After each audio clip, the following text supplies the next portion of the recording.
Hybrid lighting. Discover Mirrorless recommends the LED hybrid lighting solution from Quantum called the Omicron. Hey gang, Scott Giorgini here with your 2012 Hybrid Photography Year in Review. Now 2012 was an incredible year for mirrorless cameras, and we have polled our fellow contributors and hybrid heroes on DiscoverMirrorless.com and MirrorlessCentral.com and came up with our picks for the top mirrorless cameras, lenses, and breakthroughs in 2012. First up, the best compact camera of the year. Lots of great compact cameras out there, but our picks for the top three are the following. Now tied for second place, the Sony RX100 and the Panasonic Lumix LX7. Great 20 megapixel sensor in the Sony, incredible lens attached to the Panasonic. And that lens, coupled with the fact that the Panasonic is $150 less than the Sony, gave it the tie. Coming in at the number one spot is Sony's revolutionary RX1. This is touted as the world's first full-frame compact digital camera, and Sony have hit it out of the park with this. It's got the same form factor pretty much as the RX100, so it's got a teeny tiny little body, but it's also packed with a full-frame 35mm sensor. And there's an incredible Carl Zeiss lens attached to the front of it that can actually pop back and forth between normal and macro modes. This is an incredible camera. It's aimed right at pro photographers and serious enthusiasts that want to travel small but shoot big. Up next, the best still photos camera. Now coming in at number 3, the Sony NEX lineup. The NEX7's been one of our favorite cameras for the past year, and launched later in the year was the NEX5R and the NEX6, and they are quickly establishing themselves as two of the top cameras out there.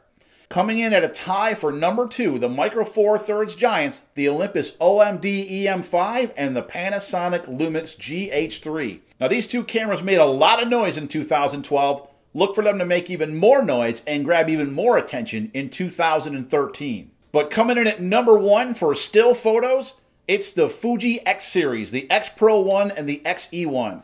Fuji have created something special with their X-Trans sensor, and the images that it produces have such a great, organic, almost film-like quality, it just takes them a little notch above everybody else. Now the Fujis are lacking a little bit in autofocus and in the video department, but when it comes to still photos, Fuji's king. Next up, the best video camera of the year. And this is going to be video cameras under $3,000 that us real folks can afford. We're not going to be talking about Red Epics and RELXs and things like that. Coming in at number 3, the Sony NEX VG900.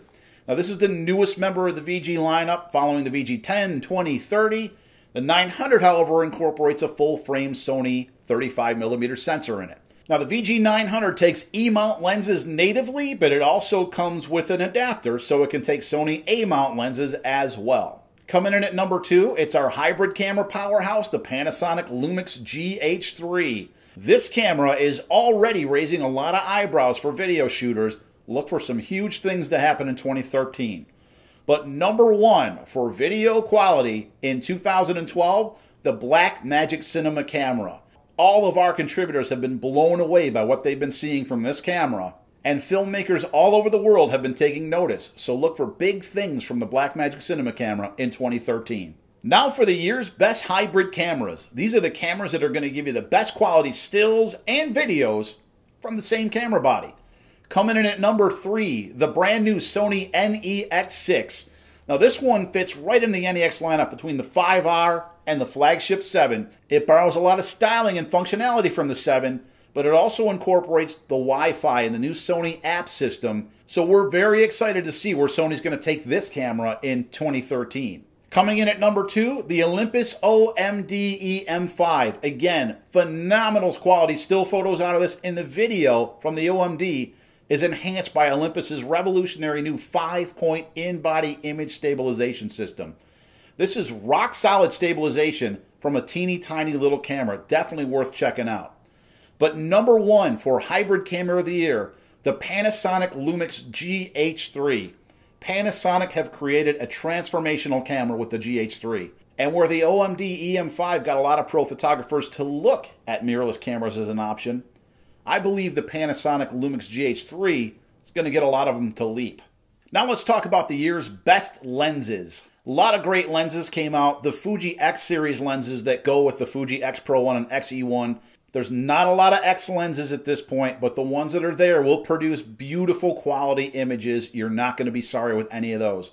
And the Micro Four Thirds lenses we like the most this year, the Olympus 75mm 1.8, and also the brand new Panasonic Pro Zooms, the 12 to 35mm 2.8 and the 35 to 100mm 2.8.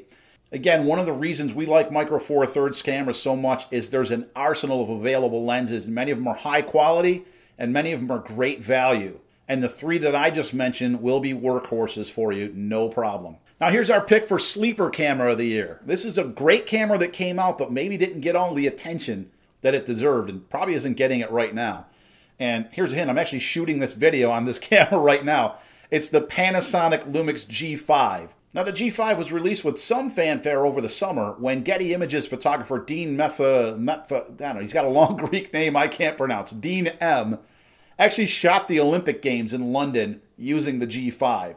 But since Photokina and the big camera shows in the fall, you pretty much haven't heard anything about the G5, with cameras like the Olympus Pen series coming out, the GH3 and some of the other big camera and lens releases kind of fell by the wayside. But this is a great little shooter that comes in around the $600 to $800 range, and I'll tell you what, folks, it'll make a lot of you happy. Now our top 3 mirrorless breakthroughs of 2012, coming in at number 3 is that in-body image stabilization on the Olympus OMD EM5.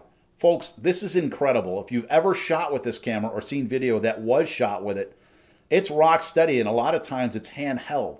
There's no video stabilization gear at all. It's basically like having Steadicam quality stabilization in a teeny tiny little body. I look forward to seeing what Olympus are going to do with this system in the future. Secondly, LED lighting. As we move into the era of hybrid photography where you're blending still photos and video, you're going to be using less flash and more always-on LED lighting. And the reason is simple. Flash doesn't work for video unless you're making some kind of cool strobe effect. Earlier LED offerings weren't always that good, but the newer generations that are coming out now from companies like Manfrotto and Quantum, you're going to have some phenomenal quality true color lighting to use. And in fact, the key light that I'm using right now is a Manfrotto 84 LED light. Last but not least, Wi-Fi, apps. Now just look at the way that Wi-Fi and apps transformed mobile telephones not too long ago and how fast that industry changed. I believe that in 2013, we're going to see the advent of the smart camera. Now, Samsung already have a version out. The Samsung Galaxy camera is run by the Android Jellybean operating system, so they're pretty much the first, but they're not going to be the last. There's already talk of Nikon and even Polaroid adopting the Android operating system for their cameras as well. The Lumix GH3 already has Wi-Fi capability, and in 2013, where Wi-Fi cameras were the exception, look for them to become the norm. So what were your choices for the best of 2012? Leave it in the comments below. And to stay connected with all the latest hybrid photography news, reviews, and updates, make sure you fill out the form on the upper right-hand side of this page. This is Scott Giorgini for DiscoverMirrorless.com and MirrorlessCentral.com, and we'll see you next time. Hybrid lighting. Discover Mirrorless recommends the LED hybrid lighting solution from Quantum called the Omicron.